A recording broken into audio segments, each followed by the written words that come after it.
After fire engulfed a home in McKeesport early this morning, a 2-year-old little girl was killed. Several others were injured, including 2 firefighters.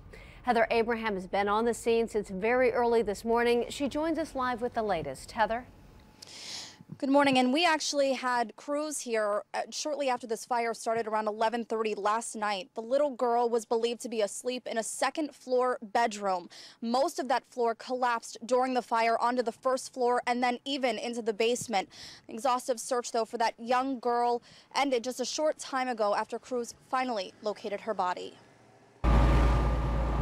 The home on Soul Street glowed a fiery orange as the house slowly started to come apart. Still inside, the body of a toddler who was unable to make it out. Unfortunately, she perished in the fire, so we will be on the scene until we find her. Excuse me. Neighbor Ernest Tigney broke down early this morning. He said despite the wishes of so many to go in after her, there was no way to get past the fierce flames. 3-year-old baby didn't make it out. I feel sorry for the mother. There's nothing we can do. The house just starts feeling worse. Ain't nothing we can do. A distraught young cousin of the victim, however, did try to go in, receiving second-degree burns in the process. There was a cousin that sat there and tried to go back in, and a neighbor sat there and ran up and got him before he went back. The fire chief says 2 sisters lived here with their 5 children. The mother of the young victim out of town visiting a relative and was not at home when the fire started.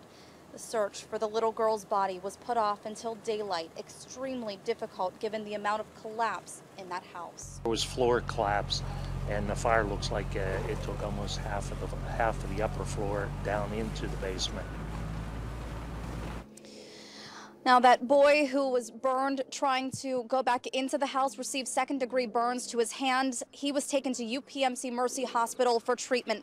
2 firefighters were also injured during this fire as well. They are expected to be okay. Because of this fatality, we haven't talked much about the others affected by this fire, but it did spread to several other homes along this street here. 4 families in total displaced, and we're told that Red Cross is now assisting all of those families. Reporting live in McKeesport, Heather Abraham, KDKA TV News.